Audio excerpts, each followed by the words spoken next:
Dear students, in today's lecture, we are going to cover the history of formation of Congress. So Congress is known as Indian National Congress because there are many political parties by the name of Congress in different countries. So basically we are talking about the Congress of our country, that is Indian National Congress. So as you already know that Congress is one of the prominent political parties even today, and it is this party, this political party, which is credited with fighting the modern phase of freedom struggle. Prominent leaders like Jawaharlal Nehru, Mahatma Gandhi, Gopal Krishna Gokhale, Madan Mohan Malviya, all those great freedom fighters that comes, the names of all those freedom fighters that comes to your name, most of them were members of this political party. So we are going to study the history, that under what circumstances was this party formed. So the most important fact from the competitive point of view is that when was Congress formed? So the year was 1885. We will see the details. So it was not that Congress was the first political party to be formed in our country.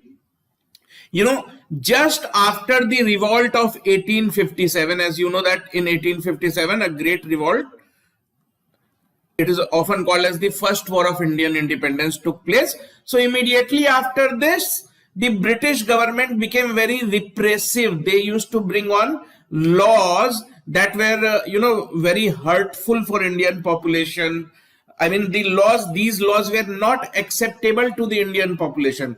But how can Indian population communicate their feelings to the British people? There has to be a way in which the citizens can communicate what they feel or what changes do they want in these laws. So there was always a need for a political party, because what is the purpose of a political party? The purpose of a political party is to become the voice of the people. So the purpose of a political party is to, become the voice of voiceless, or you can say to form public opinion. So that is what is, the core principle before forming a political organization or a political party. So after the revolt of 1857, many such political organizations were formed in different parts of the countries, but they were not of all India character. I mean, none of these political organizations had stronghold over all the entire countries. These were mainly regional. Fine. So that's why it is said that they were mainly provincial and regional for local politics. For example, there were associations formed by the Jamindars of Bengal. So if there is an association formed by Jamindars of Bengal, will they be bothered about what is happening in Bombay or what is happening in Punjab? No. So that's why there was a growing feeling that let's create a political organization which is of all India level.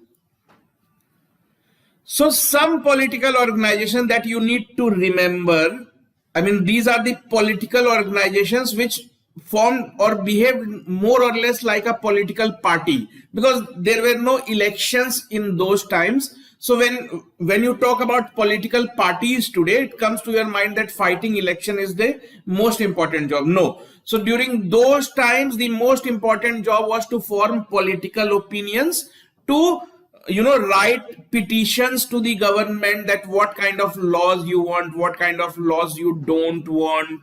So these are some political associations you have to remember. Landholders Society. Who were the landholders? They were the Jamindars. So there will be a separate video on this, but just to give you the perspective that yes, there were some political organizations already working in our country. British India Society, British Indian Association, most of these were operating out of Bengal. Why Bengal? Because Bengal was the political capital of our country. when the Britishers had come, they have settled, or they have decided to make the capital as Calcutta, because Mughals were ruling from Delhi, Agra, all these kind of cities. So whereas the Britishers have changed the political center of India, it had moved to Calcutta. So basically most of these political organizations were active in Bengal. Some were also operational in Mumbai and Bombay. Now, the credit for launching such an association abroad, that means not only in India, but these kind of association or political organizations got formed at abroad also, abroad. So one such organization was the organization formed by Dada Bhai Naroji. He was a great educationist, economist, writer, political leader. Later on, he became one of the stalwarts of the Congress. So this guy, Dada Bhai Naroji, he had formed such a political organization in London. And the name of that political organization was East Indian Association, because East Indian basically meant the Indian subcontinent, East India Company. So on 26 July 1876, another organization called the Indian Association was established in Bengal. So this is the organization that played the most critical role. This organization, Indian Association, played the most critical role in formation of Congress. You can also say that they gave birth to Congress. You will understand how. So its prominent leaders were Anand Mohan Bose and Surendra Nath Banerjee. These two persons, you can say they sowed the initial seeds of the Congress. They started forming public opinion that let's not limit ourselves to regional organization. Let's form an all India organization. So, but the problem with this organization, the Indian Association, was that it was majorly consisting of English educated middle class Indians. That means it was not representative of the entire society. Its members were basically from affluent classes, affluent families who were well versed in English. That means they used to follow British culture, British attire. So now there was a need that let's form an organization that represents real India. So now efforts begin to establish Congress. So you remember these two persons, Anand Mohan Bose and Surendra Nath Banerjee, they had already been running a political organization since 1876, that was known as Indian Association. So now they are worried that let's do something, let's form a national level political organization. So these two people, they start the effort. So in December 1883, 200 representatives attended the first national conference of Indian Association. This was already in existence. So now they are calling conferences. What is the purpose of calling this conference? To take efforts towards forming an all India political party. So now they are calling conferences to make consensus, to make public opinion. So first such conference took place in 1883. The second conference was held in Calcutta on 25th December 1885. Please remember that Congress was also formed in the year 1885, and it was, if you want to remember the exact date, and you should be remembering exact date because this has been asked numerous times, the date was 28th September. So these conferences were basically called to create support for Congress.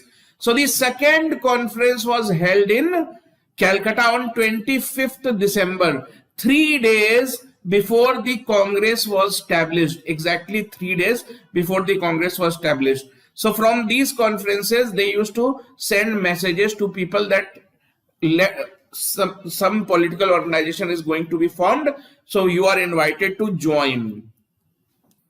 So as I already told you that the purpose of this conference was to form public opinion for formation of an all India level political association. Fine. So the second conference was called Days Before Congress was established. So now you understand that what was going on, under what circumstances Congress came into existence. So Surendranath Banerjee and Anand Mohan were the leaders in these kind of efforts. What efforts? Conducting these conferences. Now, these conferences also had the blessings of retired British officer A.O. Hume. That means even the Britishers wanted that Indians should come up with a political organization so that they can have better contact with the masses, because till then Britishers were doing their own thing. They were not taking public opinion. So they also wanted that it's good that if Indians are trying to come up with a political organization, because that way you can easily talk, you can communicate, you can get to know what they feel, what they want. So British officer A.O. Hume was supporting these efforts. Now A.O. Hume is also known as the founder of Congress, and I must not say he's known as the founder of Congress, he is the founder of the Congress, because without the blessing of the British government, it was not possible for Indians to create such a big political organization. So the full support, or you can say he is the real founder, he established the Congress. So who was he? Who was A.O. Hume? A.O. Hume's full name was Allan Octavio Hume. So he was a British civil servant. Today you have Indian Administrative Services, IAS. So you can say he was the IAS of those times. So he was a retired civil servant who was staying in Shimla. Now remember something about Shimla. So I try to keep on giving such facts so that you get a clear picture. Not a single fact is missed. So Shimla was the summer capital of India. Summer capital of India during those times. And what was the normal capital? Calcutta, not Delhi. So A.O. Hume was staying at Calcutta, and since he was a civil servant, so he knew Viceroy Dufferin very well. Viceroy means he was the master, the biggest officer, British officer staying in India, Viceroy. In today's term, he was the Prime Minister. So he shared the good rapport with Viceroy Dufferin. And you remember this A.O. Hume, he also supported these kind of conferences that were taking place. These conferences taking place to create a political party. So he wrote a letter.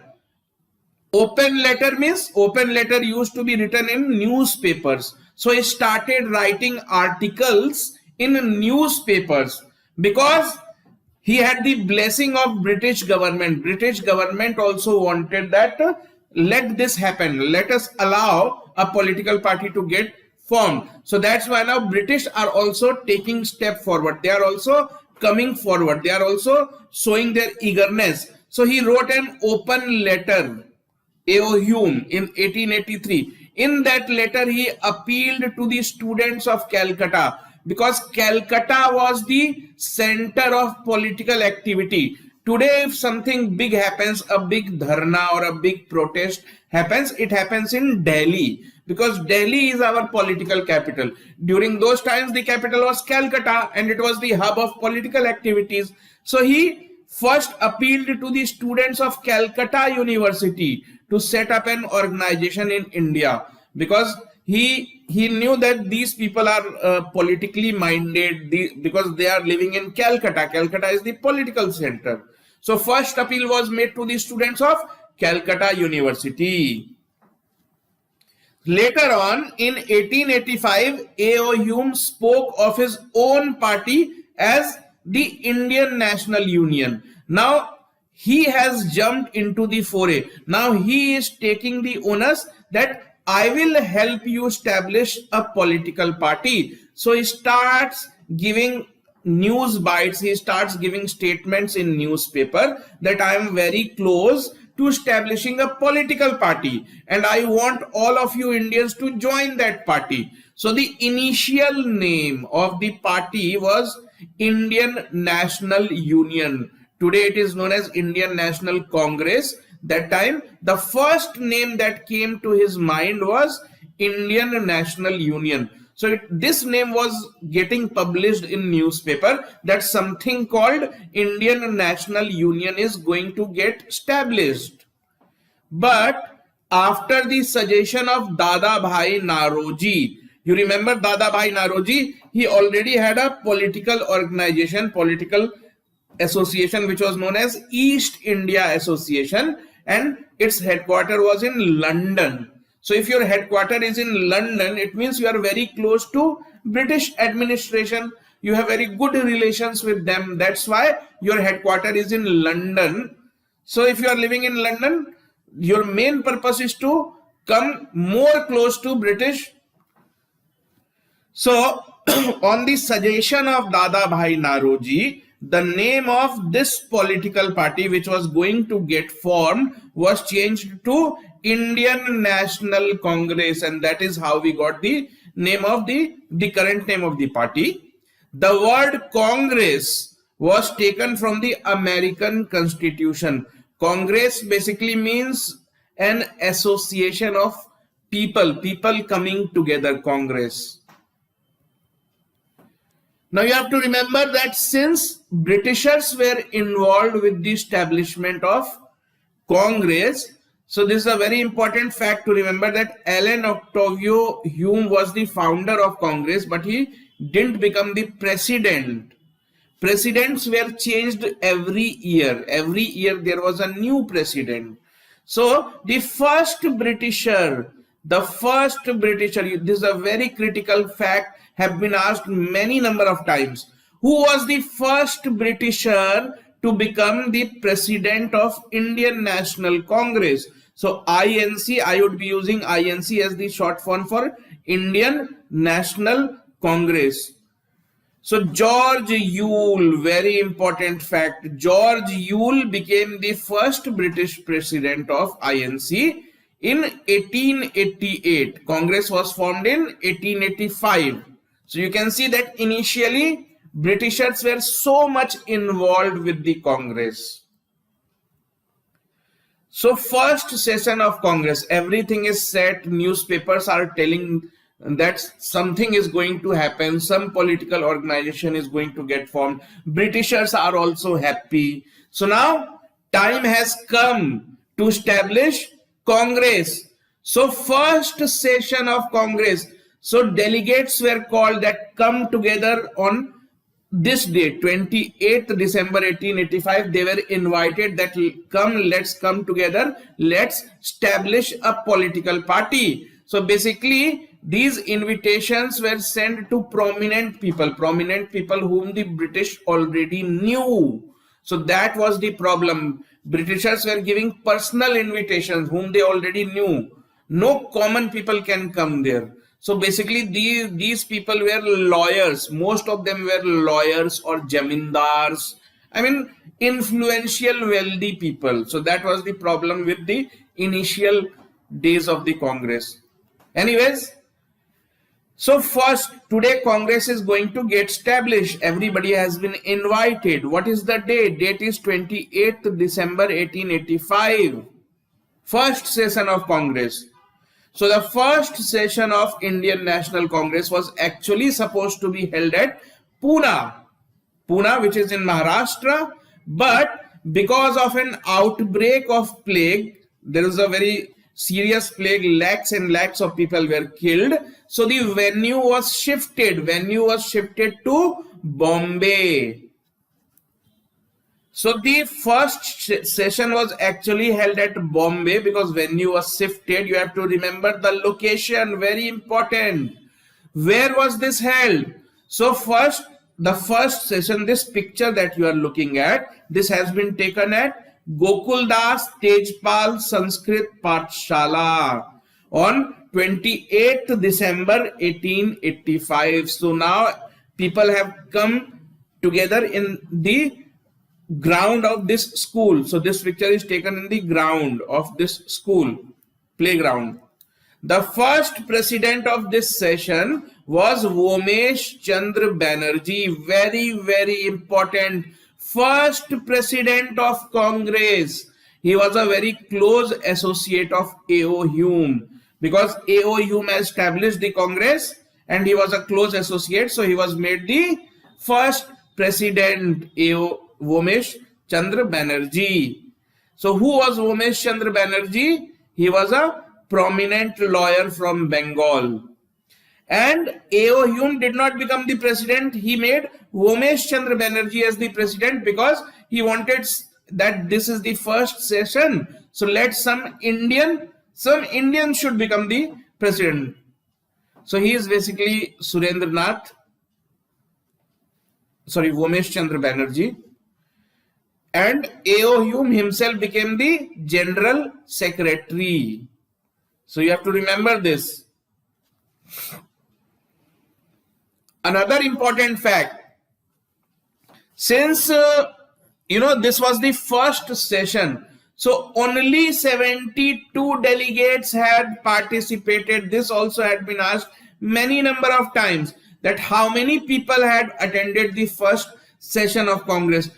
Just imagine, only 72. Why? Because the invitations were sent personally. It was not a mass invitation that anybody can come. They were carefully invited. So only 72 delegates had participated, and most of them belonged to a background of lawyers.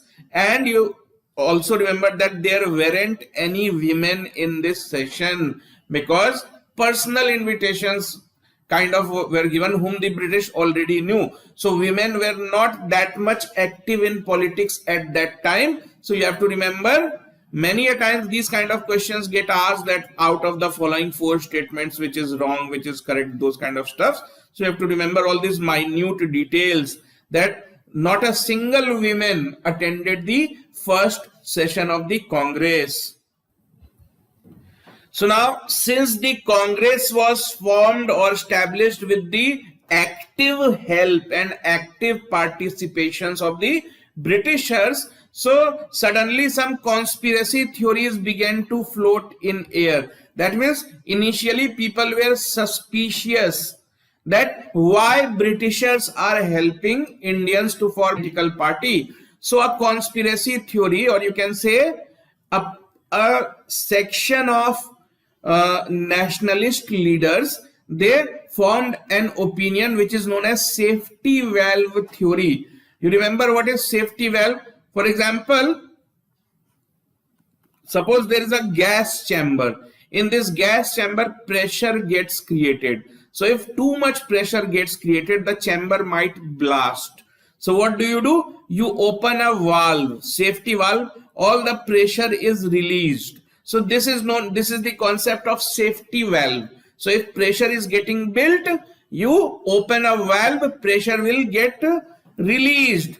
So the concept of safety valve is also based on that pressure was getting built, public pressure. There was a fear of another revolt like 1857. The concept of safety valve theory says that British had seen the political situation in the country leading to another rebellion on the lines of mutiny of 1857. That means British were afraid that another such big revolt might take place, and they wanted to avoid this from happening.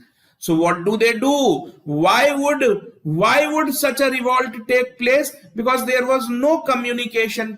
What people were thinking, they were not it was not known to British government. British government cannot go to everybody's house to take their opinion. So there was need for a political party to act like intermediary between the citizens of India and the British government. So they wanted to provide a platform to the people of India. Indian National Congress. So why was this safety valve theory given? Because Indian National Congress was formed by a retired civil servant and not by any Indian. You remember that? A.O. Hume has established Congress. A.O. Hume is not an Indian. So if he is not an Indian and he is actually a British civil servant, so it is natural to assume that he is serving the interest of British government. He is not an Indian. So his loyalty is towards Britishers. So it was said that INC was started by Viceroy Lord Dufferin. You have to remember this fact. That's why I put a fact again and again in the same video so that it becomes easy for you to remember. Who was the Viceroy? Who was the Viceroy when Congress was established? Lord Dufferin. So Lord Dufferin also was very enthusiastic when Congress was getting formed. So why will a Viceroy be happy that a political party is getting framed? Why will a retired civil servant be happy that let's form a political party? So something must be wrong. So this was the concept behind safety valve theory. So this was the concept of safety valve theory. So basically this safety valve theory was given to discredit Congress. So those people who did not like Congress or those people who had some difference of opinion with Congress, they used this theory, I mean, in their speeches, in their essays, articles in newspaper, they started using the term safety valve theory. Why? Because they did not like Congress or they did not agree with the methods of Congress. So you know the real reason was that the government thought that if it provides a platform to the people to raise their opinion, so they can avoid some kind of revolt that might take place. So these are the facts that you have to remember, that A.O. Hume also had a series of meetings with Lord Dufferin before he actually formed the Congress. That means these Britishers, they were also very keen, very enthusiastic. The other thing that you have to remember about the politics of those times, that the general Muslim perception was that Congress was of no good for Muslims, as it was spearheaded by mainly English speaking Hindus. All these people, Anand Mohan Bose, Surendranath Banerjee, Umesh Chandra Banerjee, Dada Bhai Naroji, none of them were Muslims. I mean, all these stalwart leaders of those times, none of them were Muslims. So Muslims thought that we are not going to get power, or we would not be given equal treatment in this new political party, which is Congress. You have to remember very astonishing fact, surprising fact, that not a single Muslim attended the first session of Congress. I mean, in first session of Congress, there were no Muslims and there were no women. Only Hindu men, you can say. But later on, I mean, very soon, within 2 to 3 years, some prominent Muslim leaders lent their support to Congress because they understood that this political party has the backing of British government as well. So it is for our benefit if we also join this party, because this political party is of all India nature. So if it is of all India nature, so we should also get involved with it so that our voices are also heard. We also become a part of decision making. So now the first such prominent Muslim leader to join Congress was Sir Badruddin Tayyab ji. All these were lawyers. So these Muslim leaders now slowly, gradually started getting their community also to join Congress. Gopal Krishna Gokhale later said, because safety valve theory was being floated to discredit Congress. So Gopal Krishna Gokhale said in the defense of Congress that all such theory is rubbish. He also said that no Indian could have started the Indian National Congress. Why did he say so? Because he knew that if any Indian had come forward to start such a movement, the movement have not got the support of the government. It would have been crushed. It would have been obstructed. Some kind of obstruction would have been done on the part of the government, and such an organization would have never come into existence. So he said that there is nothing wrong in saying that Britishers formed an organization, because it was not possible for any Indian to do so. So it's okay if Britishers had formed the organization. There is nothing bad in it. So now a political party is established.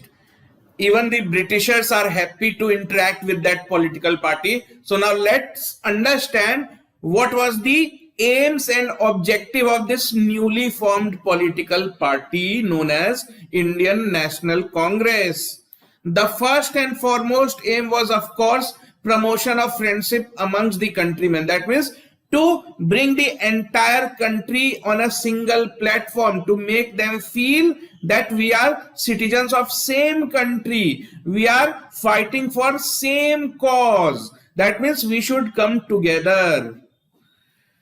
The second objective was development and consolidation of feeling of national unity irrespective of race, caste, religion or province. That means, basically speaking, to help people in coming together to overcome the Hindu-Muslim divide, the upper caste, lower caste divide. So it was basically to form a public opinion that keep your differences aside.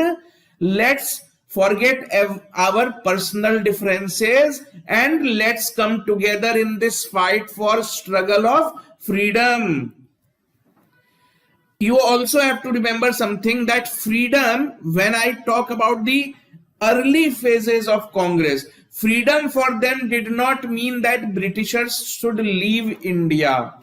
You will be, surprised to know that leaders of those times, they did not actually believe that Britishers are going to leave India before 100 years. They thought that it will take another 100, 200 years for Britishers to leave. So their main purpose was that, okay, Britishers want to stay in India, they want to govern India, it's fine, but we Indians should also be given, majority of powers. They did not expect that they will do some kind of politics, they will do some kind of hartal and Britishers will leave the country. They were simply fighting for greater participation, that it is our country, and if you want to rule, then allow us also, to take offices, to become police officers, to become ministers. So allow Indians also to do that. So one of the objectives was also to form popular demands and make presentations before the government. That means to form public opinion, to help people think. Now understand a scenario. A farmer or a laborer. So a farmer or a poor laborer, he does not have the courage, he does not have the intellectual capacity to think about participating in freedom struggle. So when these political parties are formed, they start giving ideas to public. So that way public opinion gets formed. So if you look at a newspaper, if you hear a radio, then what you cannot think, your political leaders are telling you to think. So public opinions get formed. So this was the objectives of Congress. And of course, they also wanted to train and organize the public opinion. Train in what sense? train in terms of leadership, to create leaders of tomorrow, to create some organizations which can deal with the Britishers, which can put pressure on the Britishers. So all this was the core objectives of Congress.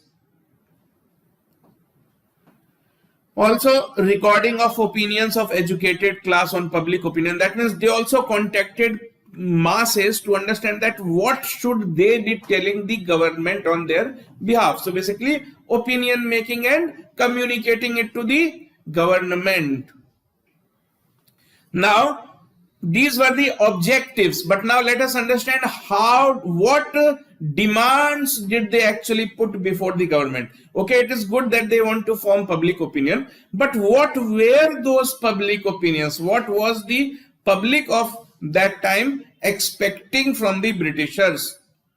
So during the early years, Congress passed the resolutions on related to political, administrative, that means how should the government be ruling, and also about the economic policies. That means they did not want that the government or the Britishers should leave India, but they had some specific, focus.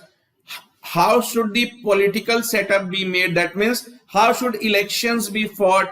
Who should be given how much seats? Because during those times, limited number of seats were allotted for Indians. Majority was recommended. That means there were no elections as such. People were simply recommended by the governor generals and viceroys. So political, administrative means how country should be run, where the roads have to be built, all those kind of things. So basically they have started telling that now let us also participate in governing our own country. The main political demand was the reform in the Legislative Council. What was this Legislative Council? So this Legislative Council, in today's term, we have a Prime Minister and we have a Council of Ministers. One minister is Agriculture Minister. He takes care about agriculture. Somebody acts as Defense Minister. His job is to take care of the defenses of the country. So in those times there was viceroy, and there were certain officers under him. Officers who used to look after different departments, Department of Agriculture, Department of Defense. So laws. So if you have to form a law, let's say if you have to form a law that taxes will be increased from 10 to 20%, then somebody have to decide that, somebody have to discuss that. So these kind of discussions, law making was done by a body known as Legislative Council. So this Legislative Council was totally controlled by the Britishers. It was only made up of Britishers. So now Congress wanted that allow Indians to enter these legislative councils. You are ruling our country and we are not allowed to be part of these kind of councils. So these were the early demands. So basically a demand for local self-government. That means people of India should be ruling themselves, not any foreigner. The other major demand was reforms in the civil services and simultaneous Indian civil services examination at India as well. See, during those times, see, today's Indian Administrative Services was known as Indian Civil Services during those times. So what actually used to happen was the age limit to appear for these exams was very less. It was 18 years. So if you are more than 18 years, you cannot become an IAS. And Indians during those times, they did not have good quality education. So they used to start education late in their life.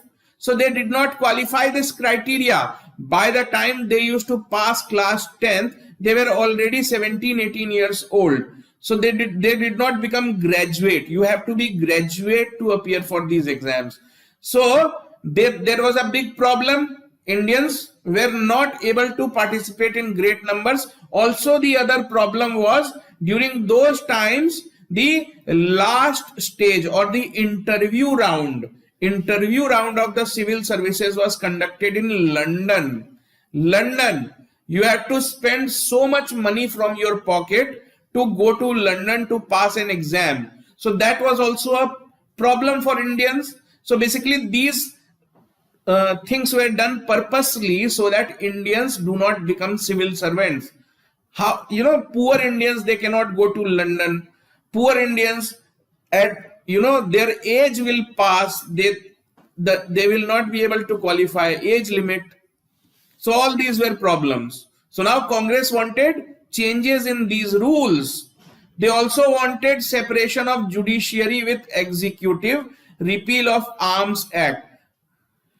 So these were the major demands. They also wanted higher jobs in the army for the Indians, because those times the higher posts or high ranks in the armies, top ranks in the armies were reserved only for British people. So these were some of the early demands of Congress. So now they have started to behave like a political party. Now they are making demands from governments. So that was the purpose why Congress was formed. So now you are speaking, you are talking to the government. Earlier you could have revolted, you would have revolted. Suppose now political party is telling that give high ranks to Indian. Earlier there was no political party, so somebody like Mangal Pandey would have revolted. So that was the purpose of forming Congress. So now let us see how was how did things progress forward. So Dada Bhai Nauroji, a leading congressman, gave the drain of wealth theory. You have to remember this, very important, many number of times. Who gave the drain of wealth theory? It was Dada Bhai Nauroji who gave the drain of wealth theory. Now what is this drain of wealth theory? Drain, that means you are taking wealth from India to England. So this is India. This is very prosperous country. This is your small country, England or Britain. So you are exploiting India and taking away all the resources. You took away Kohinoor. You took away our silk industry, silk muslin. You took away gold from Karnataka, mines of Karnataka. So everything was taken from India and shifted to Britain. So this was known as drain of wealth. So that way he was accusing that British people are looting, or British government is looting India for their own benefit. So Dada Bhai Nauroji published a book. This also is very important, asked many number of times, because it is asked in this way, that who is the author of the book Poverty and Un-British Rule in India. Now have a look at this book, Un-British Rule, because these early Congress leaders, they had faith in British culture. They thought that whatever British people are doing, they are partly right, they are not totally wrong. So the general belief was that a true Englishman, a true British people would never want to harm India. They are sympathetic towards India. So these congressmen, they initially believed that a normal person, a normal person who is living in Britain, he is not aware of what their own government is doing in India. So they wanted the British people to understand that your government is doing something which is un-British, which is not matching the character of British. So that's why he wrote a book, Poverty and Un-British Rule in India. That means British people are not behaving the way the British culture is, or the British morality is. The Congress leaders also wanted an inquiry into this drain of wealth. So an inquiry into India's growing poverty, that why India is becoming poorer and poorer. You are ruling, you are Britishers, you are ruling. So you have to explain that why is India becoming poorer and poorer. So these were some major early demands: reduction in military expenditure, home expenditures. The other important demand was, now they want their countrymen to be educated, so they want more funds for technical education. They want engineers, they want doctors, they want businessmen, chemists. So now they want government to spend less on war, less on military, more on education. So now let us see how did the British government respond to all this, because they were very happy when this political party was formed. So now let us see their response. The methodology of the early Congress leader was limited to passing resolutions and preparing petitions to be sent to England. That means, as I already explained to you, that they understood that if we put our opinion or if we put our grievances before the British government, they are going to listen. They are not bad people. So the early approach was that let's keep on passing resolutions, let's keep petitioning the government. Once they will come to know that this is our opinion, they will surely do something.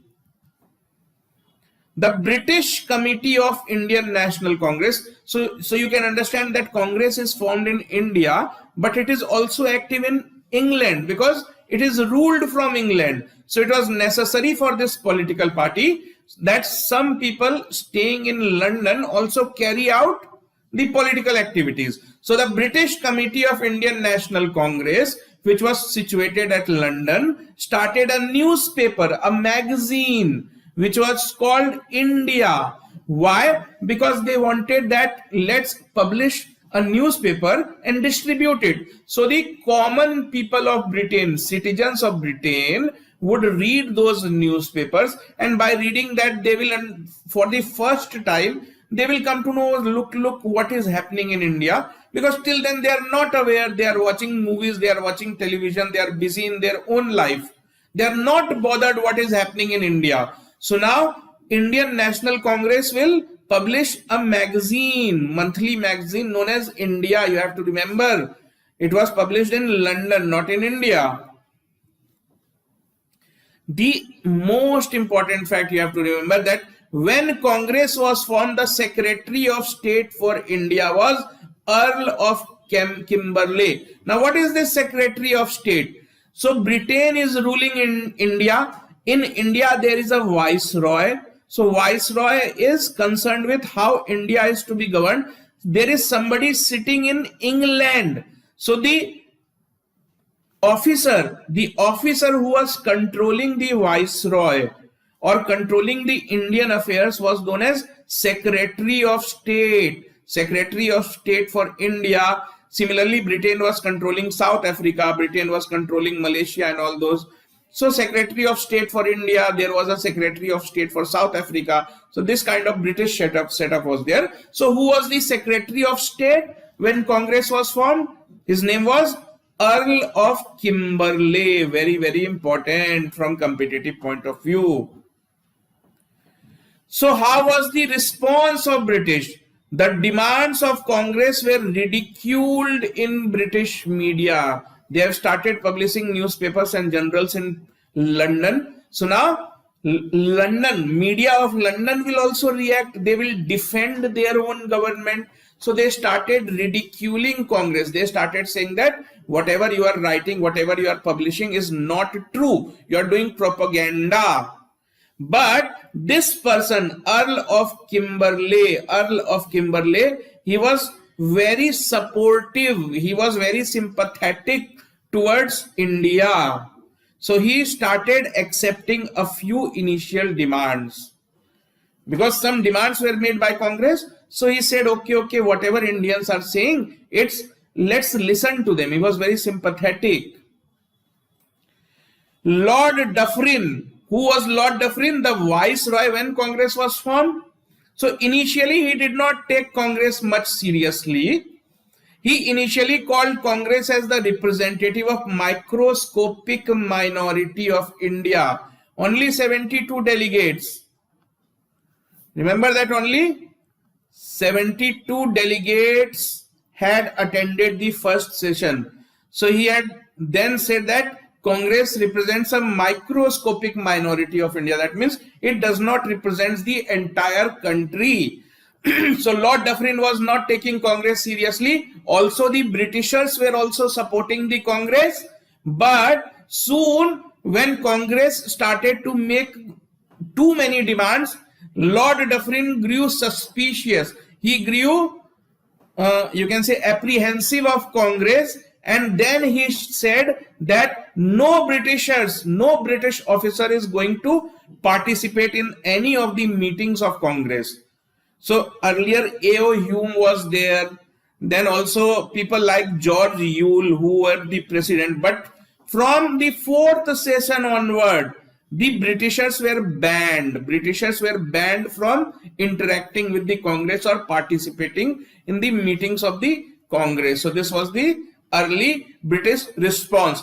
So this way, the movement for independence of India began, because after the revolt of 1857, the politics of India was, you can say, boiled down, toned down. Now that a political party was established, and this political party have started negotiating, have started raising demands. So now there is a movement, public opinion, public is getting more and more aware. So this can be said to be the beginning of the starting of the modern movement of independence in India.